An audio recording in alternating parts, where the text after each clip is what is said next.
So you may be thinking of ways to improve your cooking capabilities. Well, we just might have the right vehicle for you. Tonight on NEOtropolis, this is not business as usual.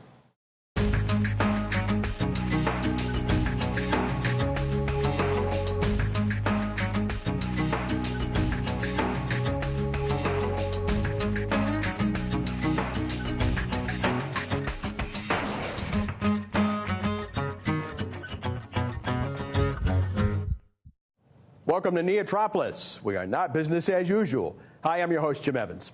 You know, it's always a positive when you can expand your horizons in different directions. And tonight, we hope to maybe help you by getting your creative energy cooking a bit more.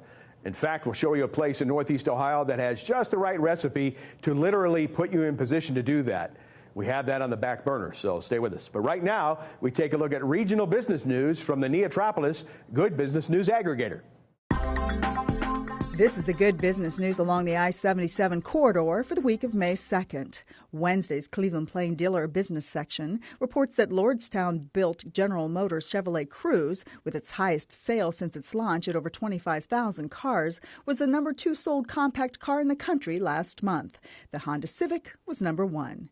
Wednesday's Akron Beacon Journal front page, the Cleveland Plain Dealer business section, and the Kent Record Courier front page report that on Tuesday, Akron-based Goodyear Tire and Rubber Company announced that in 2013, it will replace the iconic Goodyear blimp with the Goodyear Zeppelin. Working with the German manufacturer, the Zeppelin airships are expected to cost $21 million each. Wednesday's Akron Beacon Journal business section reports that a company that we have featured on the NEOtropolis Not Business as Usual segment, Macedonia-based Southern Sides, was among the featured speakers at the Entrepreneurship Success Stories panel last Tuesday in Hudson. The 4-year-old company has over $4 million in annual sales. Also, Wednesday's Akron Beacon Journal business section reports that Fairlawn-based Summit Mall will be offering a valet service on Fridays and Saturdays during peak shopping periods. Locally owned Park for You Valet will be available at the main entrance of the mall with a cost of $3. Thursday's Cleveland Plain Dealer front page reports that Rock Ohio Caesars, the developer of the casino in downtown Cleveland's historic Higbee building, is offering the city of Cleveland $21 million for an underused parking garage currently in operation. Acquiring the parking garage is part of the developer's plan to accommodate up to 5 million visitors annually. Thursday's Cleveland Plain Dealer business section reports that Garfield Heights-based Chart Industries Incorporated, a global manufacturer of equipment used in the production, storage, and use of hydrocarbon and industrial gases, has earned more than 5 times in the first quarter of 2011 than its 2010 first quarter earnings. The company attributes the increase to the growth of natural gas uses. Thursday's Akron Beacon Journal business section reports that the John S. and James L. Knight Foundation has awarded a $1.7 million 3-year grant to Cascade Village to help the community build relationships and skills among its residents. The grant will be used to provide resident-led efforts to provide workshops and services, such as career and financial coaching and school and youth programming, that will bring the community together. This is the good business news along the I-77 corridor for this week. NEOtropolis is your source for good business news. This week I thought I would try something new in the kitchen, but I burned the Cheerios, so I need some help here. Fortunately, there is a place nearby that has the solution and way beyond. In fact, it's an art form in terms of what they can do. We continue to allow that to simmer. Right now, though, we connect with our content partner, the Business Journal. It's time for the Weekly Buzz. I'm Stacia Erdis with the Business Journal Weekly Buzz for Youngstown and the Mahoning Valley. After the best sales month for the Cruze ever in April, General Motors is recalling all Chevrolet Cruzes built at Lordstown. It's to check for a possible steering problem and whether vehicles with an automatic transmission may appear to be in the park position when instead the car may be in gear. It affects 154,000 cars produced. 25,000 Cruzes were sold in April, making it GM's second best-selling vehicle. A spokesman for GM told the New York Times the company believes the steering wheel defect was a one-vehicle issue, but as a precaution, the automaker is recalling all of the Cruzes built in the U.S. If the Youngstown-Warren Regional Chamber doesn't turn over records of its public contracts and how tax money has been spent, the Mahoning County Democratic Party chairman says he'll take the chamber to court. Attorney Dave Beatrice released this letter that lists 11 demands for chamber records and documents. It's the latest salvo fired by the outspoken attorney who orchestrated the March 30th demonstration downtown to protest the chamber's endorsement of Senate Bill 5. In making his demands, Beatrice cites Ohio law that applies to nonprofit organizations receiving public funds. Now, they have to make a decision. Are they going to provide the records or not? And then, if they don't, I will take them to court. They would have been better off getting in a cage with a wounded tiger than taking a position against the citizens and the working class of the Mahoning County. In response, the chamber says it's reviewing the public records request. And the chamber is hoping to plug a $385,000 budget deficit by reducing staff and ending free services for entrepreneurs. In an internal memo obtained by the Business Journal, Chamber CEO Tom Humphreys explains the organization will not be getting $174,000 in federal earmarks this year, and it faces a $200,000 funding shortfall from the Regional Chamber Foundation. The foundation president's position is being eliminated, most of the staff in the Warren office relocated, and the staff of the REACH program, which works with entrepreneurs, will no longer be paid by the chamber. But Humphreys tells us the Warren staff may not be relocated now, and he says dues are up despite some members dropping out because of the chamber's support of SB 5. That was intended for internal, so that got their feedback. They're giving me feedback. We're exploring other alternatives, and we haven't reached a decision on that. And those are this week's headlines. Be sure to check out the Buzz Newscast every business day online at businessjournaldaily.com. I'm Stacia Urtis. We'll see you next week. Now it's time for a NEOtropolis fact. Did you know that Ohio's high-tech industries added 19,198 jobs between 2004 and 2008? During the same period, all other Ohio industries lost 7,247 jobs, according to a study commissioned by NorTech. Tonight we hope to excite your senses, entertain your soul, and educate your mind. That's the mission of a unique business in Boardman, Ohio. The Culinary Arts Center allows people to enhance their culinary knowledge and skills from a fun, recreational perspective. They also offer a distinctive approach to any private or corporate event. Jennifer Bohr has had the good fortune to get a closer look and now shows us their ingredients for success. Going to a restaurant isn't just about the food anymore. It's about really the entire experience. But this is no ordinary restaurant. It is the Culinary Arts Center in Boardman, and it is definitely not business as usual. It's definitely an experience. It's we kind of call it dinner and a show. Good evening, everybody. How are we doing tonight? Mark Canzanetta is the executive chef and director of the Culinary Arts Center that he describes as a multi-use facility that hosts recreational cooking events along with private upscale catering. And as you can see from the second you walk in, the Italian-based company has made sure it looks modern but has a Tuscan flair. I don't think there's anything like it anywhere in the regional area. I mean, it's really unique with the fact is it's kind of a television studio. It's kind of like Emeril's Live. People are able to come here, enjoy me doing some cooking demonstrations. We have state-of-the-art technology throughout the facility, both audio, visual, and with our cooking equipment. So, again, therefore, it is unlike no other facility. So we just want to get a little caramelizations on this pancetta. First off, it's going to give it a great flavor because pork always tastes better when it has a little caramelization. In just about a year, the center is close to reaching its 100th cooking class, catering to students of all backgrounds and ages. That's the most exciting thing, Foodies just aren't, adults. Foodies are kids now. The Food Network has opened up so many doors for kids, and now a lot of kids are going into the culinary field because they see how exciting it can be and how passionate it can be. It's obvious that Chef Canzanetta is passionate about food, and he says he has been since a very young age. The bug got kicked off with PBS. I was a young boy at 11 years old, and it was a Saturday afternoon. I just happened to be watching PBS, and Julia Child was on, and she was making this chocolate bomb. So took down the recipe and the ingredients, and I sent my mom to the store, and for dinner we had a chocolate bomb for dessert. And so from there on out, I was fascinated by the food industry. He cooked in local restaurants, then went on to train at the Culinary Institute of America in New York. But then he returned to his roots, opening his own restaurant in the area. He made a connection with Summer Garden Manufacturing that he calls serendipity and was asked to be the executive chef here at the center. The rest, as they say, is now history. And we are also owned independently by Giarusa Foods, which owns Summer Garden Manufacturing. So Summer Garden Manufacturing manufactures food products for private labels, Giarusa, and our celebrity chef brands, including Mario Batali and now Guy Fieri. Two chefs known by the masses for not only their skill in the kitchen, but ability to entertain, something that is incorporated into these cooking demonstrations each day. And now the simple part is we're just going to sift this together, because you want it to be all the spices and herbs to be evenly distributed. Excuse the little Los Angeles fog here right now going on.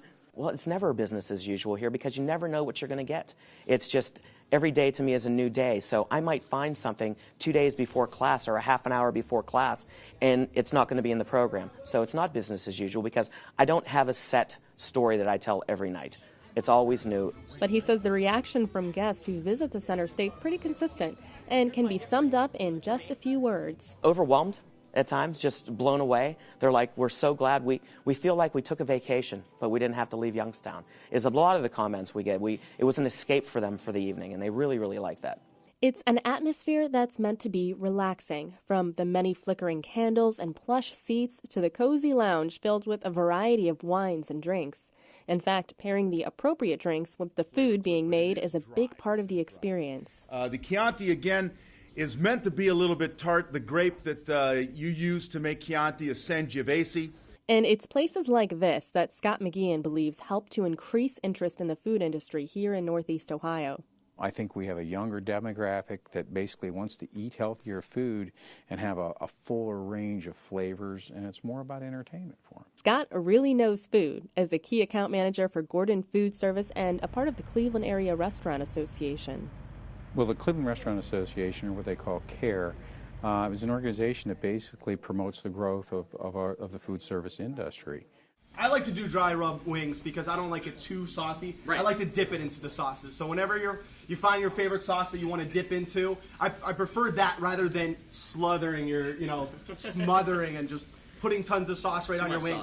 Yeah, I think you could take away too much from the flavor, especially when you're using naturally corn-fed chicken. He says classes like this that teach the home cook how to prepare more flavorful and, in some cases, healthier meals not only helps individuals but also the overall economy. I think it's more of a national trend, I think, that's going on out there where, our average consumer wants to eat healthier and they want to be showed how to eat healthier. I think the impact that's going to have in not only Northeastern Ohio but our country is that I think as people, we're just generally going to live longer, and the cost of us living longer is going to be less, because it's like Dr. Amanda Bunch says that you can either pay the farmer now or pay the doctor later. And it all has to do with, how and what we eat. Chef Canzonetta hopes that guests will share what they learn here with family and friends, spreading the word about good food and bringing them back to a simpler time. I think that what they're going to do is they're going to go home and they're going to teach. I think they're going to teach their children. They're going to teach their children what they came here to see and taste and feel and touch. And, I talk about just going back to Christmas with my grandmother and, making pasta around the table with all the grandchildren, and how food really does bring people together. Still, there's 79% of all the food dollar that's spent out there is basically spent eating at home. There's about 19% that's spent at eating off-premise, if you will. Of that 19%, a large majority of that is what we would consider fast food. I think you're going to see those trends change as far as the fast food that people eat, because of that consumer demand wants better quality product, and they want healthier product to eat. They want to know what they're eating, and they want to know that it's going to be good for them. Well, one way to do this is to know where your food is coming from, and Chef Canzonetta is a big proponent of buying locally when he can. I want to bring the area up to speed on what's actually going on out in the restaurant business and what's going on in the culinary field right now. Everything is going back to local crop. And it's a term that I use here constantly, local crop. And I think it's just so important that we do as much local crop as possible to celebrate our farmers and our bread makers and our butchers and things like that. Butchers like Danny Catullo, who owns Catullo Prime Meats. So we're like an old-fashioned butcher shop, really built after the European model. We still cut down whole animals. and that's really like our unique stitch, if you will. Danny is the guest chef at the Culinary Arts Center on this night, sharing his enthusiasm for meat and barbecue with the class. You want to leave that back fat on. I leave that on the bottom, and then I leave the fat cap, which comes from this end right here, on top. It's something that has always been a big part of his life, since he is a third-generation owner of a company that was first started by his grandfather and then passed on to his father. He is continuing the tradition of finding the best products available and using local, all-natural Ohio beef. And I wanted to make sure that we were going to be able to keep the economy going here, because these are the people that will eventually be shopping not only in my store, but also experiencing a great night at the Culinary Arts Center and, just spending money around here. I feel there's a really much greater awareness out there about food in general, as far as the quality of food, not only for what those foods are, but what those foods can do for you. You look at programs like the Food Network or the Internet, and I think we have a much more educated consumer that's out there, whether it be a consumer that goes to a restaurant or a consumer that goes to, let's say, a retail grocery store. A full class like this reflects the fact that there is an increased interest in food, and the center just helps to bridge the gap between home cooks and culinary experts. We're in baby steps right now. We're going to continue to grow. I'm fortunate to work with a company that thinks outside of the box. All of us are very talented thinkers, and we're always looking to expand our culinary horizons. That means bringing in cuisine that not everyone has had an opportunity to experience firsthand, from around the country or even around the world. There's other cooking schools, and there's some fantastic recreational cooking schools, and some pioneers out there. Loretta Paganini, for instance, in Cleveland, and she just does a fantastic job. This is a more unique experience. It's tailored for a lot of individual needs and guest desires and what their palates are and what they're looking for in food. Requests include gluten-free and vegan cooking, along with classes focusing on specific regions like Sicily. I think you're going to see what we call kind of a different global palette out there. And as we find products that we can better mainstream into our American culture in northeastern Ohio, you'll see that, for example, infusion between Asian quality or Asian product and Hispanic products to create those unique flavors. And that's really what our consumer out there is looking for today. And if consumers keep signing up for classes at the Culinary Arts Center, Chef Canzonetta says one of their next steps in the future may be opening additional locations, expanding into nearby Cleveland and Pittsburgh. This is the other side of the facility, the Research and Development Kitchen. You know those products we showed you earlier? Well, this is where they got their start, along with many other sauces that you see in here. The company has been creating products like this for decades and have many more to come in the future. In Boardman, I'm Jennifer Boris for Western Reserve PBS. A possible culinary experience for many of us in the future. And with that, it's time now for Into the Future. Into the future. Did you know that over 9% of the crude oil that we extract from the earth is used in the manufacturing of plastic and rubber? This represents over $39 billion each year in the United States alone. Did you also know that we will deposit over $37 billion worth of crude oil back into a hole in the ground in the form of waste plastic and rubber going in the landfills? Hello, I'm Terry Parmalee, Manager of Supplier Development for PolyFlow, a technology located in Akron, Ohio. PolyFlow is a unique, real-world capable technology of converting this mixed dirty plastic waste stream into valuable fuels and chemicals used to make virgin rubber and plastics. This represents an opportunity to reduce approximately 13% of our foreign oil dependency and also reduce 30% of the volume of materials entering our landfills. The patented PolyFlow process is an extremely profitable way to utilize this waste in place of crude oil. With a readily available supply of raw material and a high-value end product, the PolyFlow process can be the solution to the 93% of plastics and rubber still entering our landfills, as well as a significant contributor to lowering our dependency on foreign oil sources. PolyFlow has designed the first 2.5-ton per hour continuous production facility and is in the process of raising funds to build this plant and then spread the technology around the world. This technology can unlock such challenges as utilizing plastic and rubber waste to provide fuel for our troops in the battle space, significantly help with the disaster area cleanup, and help remove waste in our watersheds that is eventually carried to large bodies of water. If you wish to make a significant change in the world, please join us. PolyFlow, providing green jobs, an alternative source of energy, a reduced carbon footprint, and a financially sustainable business model. For more information regarding PolyFlow, please visit us on our Facebook site, on our website at www.polyflowcorp.com. You know, we like to always show you what's cooking on the financial field, and the experts at NCA Financial Planners are here now with the stock wrap. Tonight's local company spotlight is Diebold Incorporated. Founded in 1859, the company is located in North Canton, Ohio. Diebold builds, sells, and services ATMs, which have changed the way the world accesses cash and the way financial institutions interact with customers. The majority of Diebold's $2.8 billion revenue comes from the sale and service of these ATMs and other self-service transaction systems. Their products are used to equip bank facilities that most of us use, but Diebold should also be recognized for its voting equipment and security products like access control, video surveillance, and communication systems. Half of Diebold's revenues are from outside the United States, such as the large voting project upcoming in the second half of 2011 for Brazil. With over 16,000 employees in nearly 90 countries, Diebold recently announced plans to construct a new campus that will form an expanded world headquarters in the Akron-Canton region. This new complex is estimated to cost $100 million and will combine 5 of its locations currently found in our region.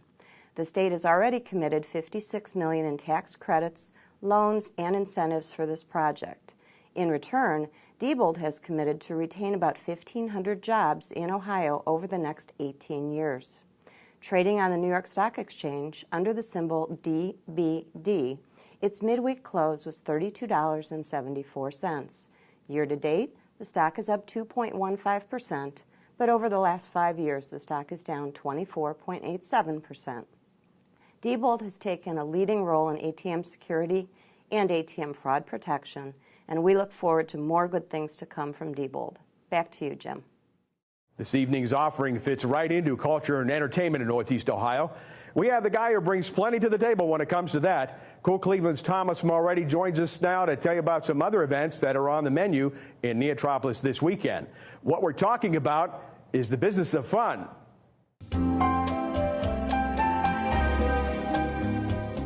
Hey, this is Thomas Mulready from CoolCleveland.com, and this week we want to talk about some eclectic happenings in Northeast Ohio throughout the month and really into the next few months in Youngstown.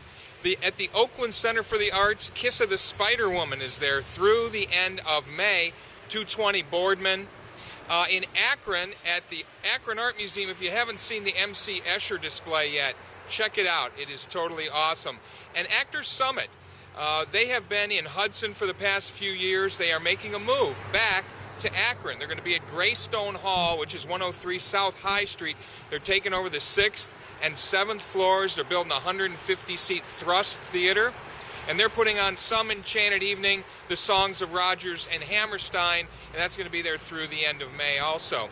The Cleveland Museum of Art has a bunch of great stuff going on. There's contemporary landscape photography all the way through August. The lure of painted poetry, Japanese and Korean art, also through August. The Art of Daily Life, portable objects from Southeast Africa. That's going to be there all the way until February. And finally, Indian Caligot paintings all the way through September. So check out the Cleveland Museum of Art. And also right behind me here at the Beck Center for the Arts, the Beck Center Youth Theater is doing Cats through the end of May. So check it out. Eclectic and different in Northeast Ohio. This is Thomas Mulready from CoolCleveland.com. Have a great week in NEOtropolis. Now remember, there are things that you can do to help the Northeast Ohio economy. One way is to get out to any of the events Thomas told us about and make your investment in fun. You can also position yourself out there and make your brilliant comments about the Northeast Ohio economy to the people next to you in the cooking class and tell them to spread the word. Also remember to log on to our website, neotropolis.org, and tell us what you think. I'm Jim Evans. We'll see you next week on NEOtropolis, not business as usual.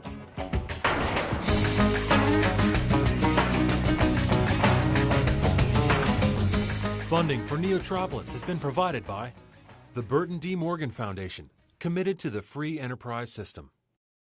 First Place Bank is proud to sponsor NEOtropolis. As a community bank, First Place Bank believes we are only as strong as the communities we serve. Locally owned businesses are the cornerstone of our communities. We concentrate on helping local businesses make the most of their resources through a variety of services delivered with a community banking touch. The Dominion Foundation. JumpStart, working with entrepreneurs to accelerate the growth of their high-potential businesses to create a more prosperous economic future for Northeast Ohio. Youngstown Business Incubator. And NorTech. Next week on NEOtropolis, more buzz, stock wrap, and into the future. Find out who is not doing business as usual. Now stay tuned for Newsnight.